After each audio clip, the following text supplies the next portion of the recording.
Colin Cowherd coming out on his show saying that essentially Shadour was only drafted because it's a put butts in seats type thing, and that Jimmy Haslam was the main culprit in making that happen, and essentially saying that that is the only way he's going to get his opportunity. I'm going to play the clip for you here, so I'm not paraphrasing anymore, but here is Colin Cowherd talking about the Shadour situation and Jimmy Haslam. Okay, Shedeur Sanders has two things going for him. And don't kid yourself, this is how the league works. The owner of the Cleveland Browns, Jimmy Haslam, is really impulsive. He drafted Johnny Manziel over better quarterbacks. He drafted Baker Mayfield. He signed Deshaun Watson to a ridiculous guaranteed deal despite all sorts of allegations personally against him. Horrible contract. Probably the league's worst contract. And in a quarterback room with zero star power, except Shedeur Sanders, he's going to get a chance. And I mean, this is a owner. They don't have the Steelers roster or legacy. They're not as well run as Pittsburgh, and they don't have Joe Burrow. So that's the first thing. There's a lot of belief in the NFL that Jimmy Haslam is the reason that of all the teams, Cleveland finally drafted Shedeur Sanders. He is desperate to be recognized and for star power. The second thing Cleveland has going for it, Shadour has going for it, is Cleveland's roster is the weakest easily in the division, and the early schedule is brutal. Not only are 5 of the first 6 teams they... Okay, we're going to stop it right there because there's a ton to unpack in that. So let's talk about his first point, the Johnny Manziel draft pick, the Baker Mayfield pick, and the Deshaun Watson contract. If this had been a team with a lower profile owner, if this was Vegas later on in the year, and I know that Mark Davis is not a lower profile owner, but just in terms of controversy, it's not as bad as Jimmy Haslam because of the off-field stuff. With the Browns, it's always off-field stuff. The reason Jimmy Haslam is viewed the way he is because of the way he ran his business and all of the legal trouble that Flying J rest stops and the whole scheme that they had going on occurred. That is the big reason why it's framed that way. And it's definitely justified to a degree because I think that speaks a lot to your moral character and the way you operate a business, and an NFL team is a business. So that is the big thing. But then other decisions and moves wind up getting framed all within that light, when if it was another team doing it, it would just be looked at, in the case of the Shadour signing, a team taking a swing at the best player available and a good calculated risk. The Johnny Manziel pick, it was very public. Jerry Jones wanted Johnny Manziel. That is a horrible move. That is one of the worst draft picks. It was clear that there were issues in the pre-draft process.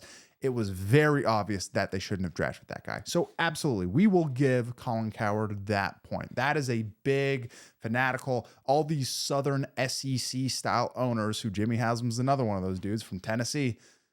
They like that. They like the moxie, the star power. Texas A&M going out and beating Alabama. That's exciting.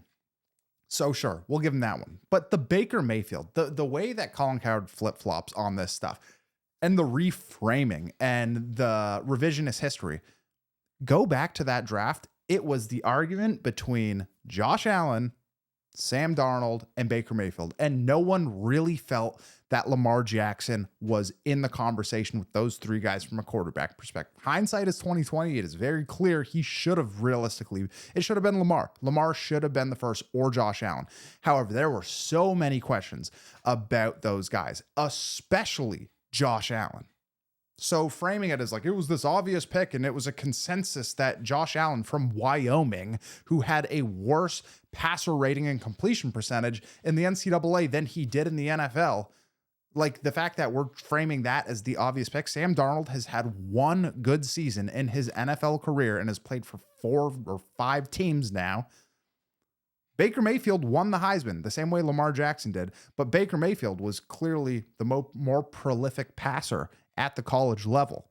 Lamar, they viewed as like, hey, is he an athlete? Is he a running back? Is he a receiver? Again, in hindsight, it is completely ass backwards that he went that high to the Ravens, or that low, whatever. But to sit there and be like, they drafted Baker Mayfield, when on his podcast, on The Volume, on the herd. He's out there praising Baker as a top 10 quarterback and that he's in the perfect situation and that he's really become so good at what he does. To talk out of both sides of your mouth like that and frame it as, oh, he's a great player in top 10 for Tampa Bay, but it was a bad pick by Cleveland. That is nuts. Now moving on to the Deshaun Watson situation. Okay, absolutely the worst contract. Terrible. The guaranteed money was the worst part of all of that, without a doubt. But let's not act like there weren't a ton of teams lobbying to get Deshaun Watson on their roster, including the Atlanta Falcons.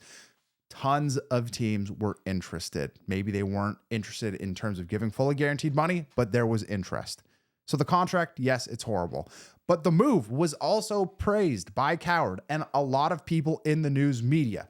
I put this in my farewell Deshaun Watson video from back in the season after the Washington Commanders game, that Ian Rappaport, NFL Network, all these people, in light of all of the controversy and the scandal, that they said the Browns finally have a bona fide, true top 5 quarterback talent. And it was praised as the Browns making a move to move off of a guy who they weren't sure about in Baker Mayfield for a top 5 quarterback. So this revisionist history is just unreal. But now let's move on to the bigger point in all of this. The fact that now Shedeur Sanders, who everyone agrees was underdrafted, that he will only get the opportunity to play because of his star power and because Jimmy Haslam wants attention and to put butts in seats is ridiculous. There's partial truths in what he's saying, that he's the biggest star in the locker room. That is without a doubt. But to say that he is playing against completely inferior competition across the board is once again ridiculous. Look at what Joe Flacco did 2 years ago. Joe Flacco is still very viable in terms of being a veteran backup bridge quarterback. He's going to start the season. We've talked about this. Dillon Gabriel, extremely successful college career. We still don't know. Honestly, I'm still putting my money on Shadour to win that spot, meaning the QB2 beyond him. But we will still have to see. We could all be wrong. Dillon Gabriel could turn out to be the guy. So this is the real reason why Shedeur Sanders is going to get a chance to play. It's not because Jimmy Haslam wants to sell out 9 games out of the 17 that Cleveland's going to play this year. It's because the Browns as an organization need to figure out exactly what they have in these 2 young quarterbacks before they move on to next season, when they have 2 more first-round quarterbacks in a draft that is loaded at quarterback. That is why. It is not because of star power. It is not because people want attention. Also, this notion that Jimmy Haslam was the one who made them pick Shedeur Sanders is completely unfounded outside of theories. It is all speculation. We have not seen a shred of evidence or report that actually indicates that Jimmy Haslam is the one who made Kevin Stefanski and Andrew Berry make that pick. It is all inferring and reading between the lines and trying to read facial expressions. And again, I'm not sitting here being like, it's not true. We're just saying that is not a valid piece of information to build your take upon. So, Shedeur Sanders will get his chance, but it will be because he shows something in camp, in this week of mandatory OTAs, and they will say, well, we don't know who our quarterback of the future is. We need to figure out exactly who it is. So Joe Flacco is going to start. I've been saying this. Shedeur is going to get his chance to start in that Miami game, October 19th. That is what I believe, at least. And from there, we will see how it goes. And the Browns aren't looking to cash in on one season. And they're also not going to hitch their future to Shedeur Sanders if he doesn't turn out to be the guy. So everything that is going on is purely evaluation. Sure, is it nice to have some residuals from having a guy start a game because it's going to make the city excited? Absolutely. But that is the same deal with any quarterback who's taken who is higher profile. Like, if JJ McCarthy had come out and Sam Darnold was injured, and then JJ McCarthy got a start midway through the season last year and he hadn't been injured, people in Minnesota would have been so excited that they get the opportunity to potentially see their new quarterback in action. That's all that this is. There's a finite amount of seats in every stadium in the NFL. And if he comes out and doesn't play well, the excitement is going to fade very quickly. So this whole notion that it's like this move was made so they could cash in for the next 4 years. It's like if Shedeur Sanders does not play well and does not show himself to be a viable franchise quarterback this season, they are moving on next season. So that is all that this is. So that is one of those things where you're going to see all these lazy arguments. Again, I love Colin Cowherd. A lot of people are shocked by that. But it's a lazy take, and I think it's very inflammatory because he just does not like Cleveland whatsoever.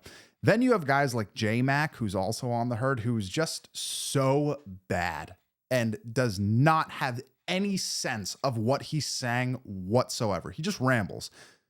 So whatever, take it with a grain of salt, but this whole notion that he's only getting a chance because he has star power, guys, if that was the case, Justin Bieber would be the starting quarterback of the Dallas Cowboys. Like, let's stop acting like this isn't based on merit and ability. Let's stop acting like he didn't throw 35 plus touchdowns to 10 interceptions or whatever it was, and that he didn't turn Colorado from a 2-win team to a 9-win team, and that he wasn't largely responsible for that, in conjunction with Travis Hunter, of course. But we all agree he was underdrafted. We all agree he has a ton of talent. Why are we going to now act like, oh, he got his chance because he's famous and because he does the wrist up? It's just ridiculous. And it's not really fair to someone who's worked very hard in their whole life. But I don't really care about the fairness thing. It's just more ammunition to prove someone wrong. And in the end, once again, if he doesn't pan out, 2 first-round picks and Cleveland moves on. So that is that. That bell's been skipping a lot lately. Need a clean one.